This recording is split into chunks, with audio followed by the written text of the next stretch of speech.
Hello and welcome back to the Road to Good Cooking. Today I'm making my first pan of paella. This recipe was inspired by 4 awesome YouTube channels: Chef Johnny over at Texas Style Cuisine and Barbecue, Big Lew's BBQ, Cooking with CJ, and Rico's Place. These 4 brothers threw down on this collaboration, and I tell you what, the recipes are, all of their versions are so different, but they all turned out absolutely amazing. Now, I will post their link in my description box, so don't worry, you have to check out their channel. I was without my car for a couple of days, so I ended up using the ingredients that I had on hand, but the next time I make a dish of paella, I will have some authentic ingredients. But for the meanwhile, hey, my paella turned out pretty doggone good, considering. So sit back and enjoy, and I'll post the recipe at the end of this video. Here's a couple more ingredients that you couldn't see in the previous clip. I'll be using Sazon Goya. Yes, I always have that in my pantry. And I'll be using tomato bouillon chicken flavor and lots of garlic-infused olive oil. Now, I'm either going to use my 13-inch large skillet or my 12-inch La Creuset skillet. I think I'm going to make 2 cups of rice. I'm going to have an awful lot of liquid. So, decisions. I decided to use the 13-inch large cast iron skillet, just like Chef Johnny did in his video. He cooked his on an outdoor grill. I'm doing mine on the stovetop. And I'm adding my garlic-infused olive oil to my pan. And as you can see, my pan is a lot bigger than the burner, so I'm going to have to do an awful lot of turning and twisting to make sure everything gets cooked like it's supposed to. Ah, the struggles. I use my box grater to grate my onions just like Chef Johnny did in his video. And I'm going to just cook these just long enough until they're softened. I don't want to cook them to the point where they're caramelized, just softened. I cook my onions for a couple of minutes and they're nice and soft just where I want them. Now, the one thing I love about this recipe is that you cook everything in layers and you season as you go. Now, my seasoning mixture that I'm using is salt, ground black pepper, onion powder, and garlic powder. And it's in the shaker here to the right. I put that stuff on everything. I'm adding a little bit more garlic-infused olive oil to my pan, and I'm going to continue on making my sofrito.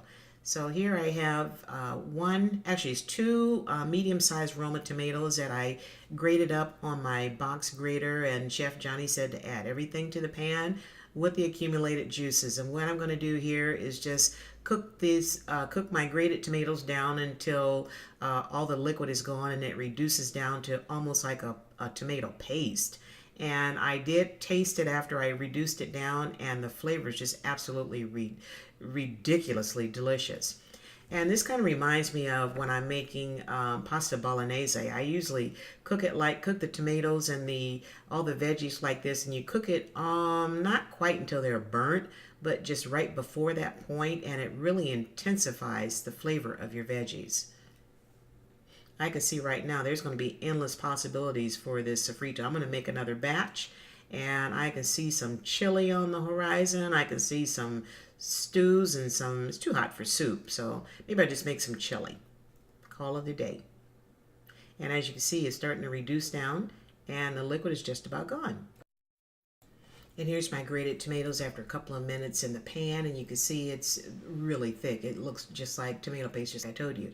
And I'm going to scrape it out of here and put it in a bowl and set it aside and go on to my next layer. Some more of my garlic-infused olive oil going in the pan, and my diced bell peppers.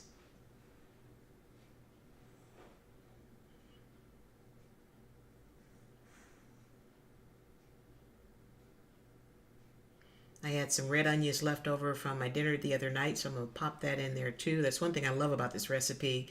You can just throw everything in there and it's going to taste good no matter what. Don't cook the spatula, that's not in the recipe. And I'm going to hit it with my salt, pepper, garlic, and onion mix and stir it up. And I'm going to cook these until they're nice and softened also.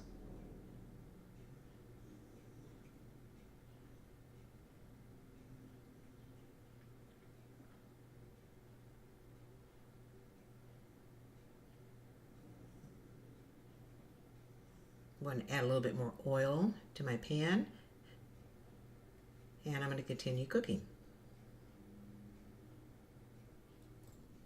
Okay, I cooked my onions and peppers for a couple, 2-3 minutes. I'm going to remove them from the pan and go on to my next step. No. Squash that. Wait a minute.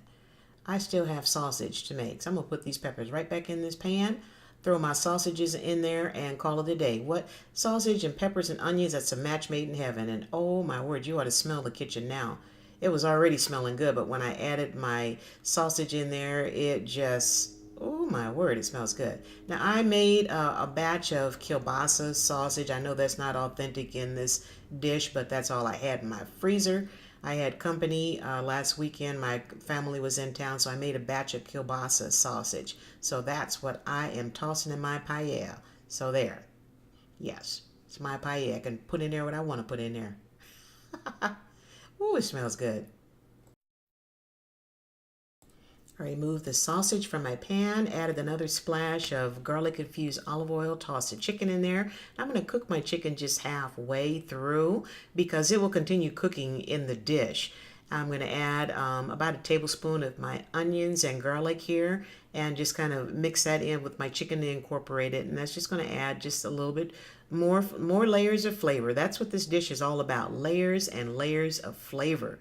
Now all those little dark brown bits that you see in the bottom of my pan here, I'm going to scrape those up because I don't have any white wine. If I had some white wine, I would pour it in there right about now to deglaze my pan, but I don't have any white wine, so I'm just going to leave them in there and just scrape them up and just incorporate them into the dish. It's going to be delicious.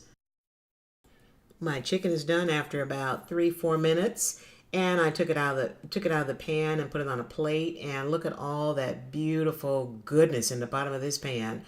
Oh my word, you ought to smell my kitchen. It smells absolutely divine. Now, it looks a little crazy, but you know what? That is flavor in the bottom of this pan. And here's my finished chicken. Well, it's not finished, it's halfway done, but you got the idea.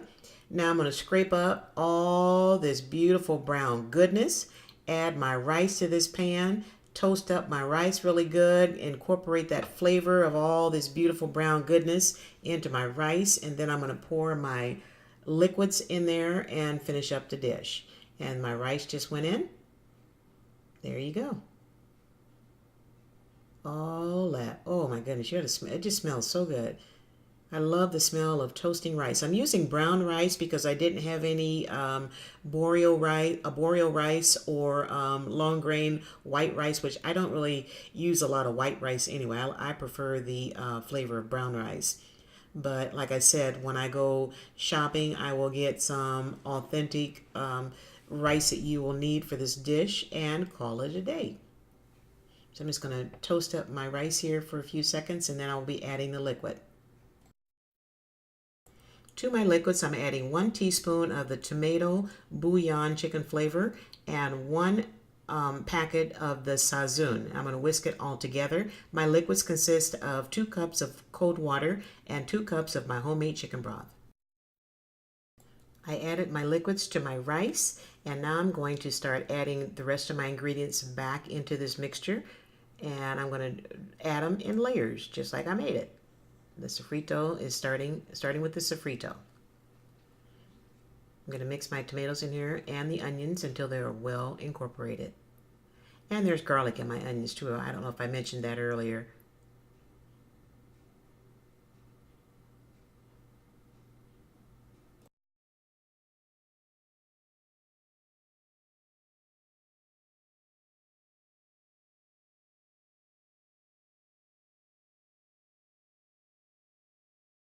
From here, I'm going to add, I've added in the chicken and the sausage and peppers and onions are going in the next layer. Now my shrimp is already cooked, so I'm not going to add that in until the very last maybe 5 or 10 minutes of this cook. So that's why I said next time I make this, I'm going to use raw shrimp because I really would like to taste what the flavor profile tastes like when it cooks with some sort of fish. Now I don't eat a lot of fish, so the shrimp is going to be the extent of my fish eating, just so you know. And here I'm adding a few of my red pepper rings. Now next time I make this, I'm gonna do just like Big Lew did. He had, every color of the rainbow on the peppers, and it looks so pretty in the dish. It was made for a beautiful presentation. All my ingredients have been added back to the pan. I reduced my heat down to medium-low, and I'm going to continue to cook my dish until the rice is nice and tender and all the liquids have been cooked down. And the last 10 minutes of this cook, I'm going to add my shrimp and crank the heat back up to high so I can get that nice crust on the bottom of my rice, and then my dish will be done. And here's my finished dish. Oh my God, it is so good. I forgot to add the peas at the end, but that's okay. It was still delicious. And I know one thing, I will be making this over and over and over again. Now, you know what time it is.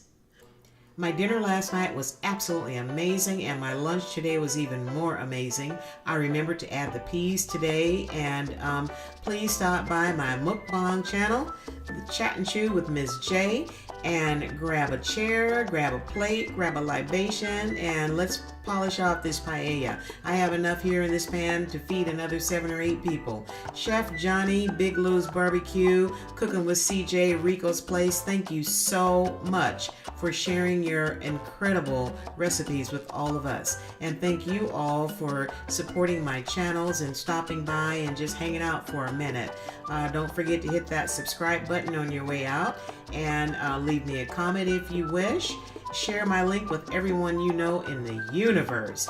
Thank you so much for stopping by, and be blessed and keep on cooking.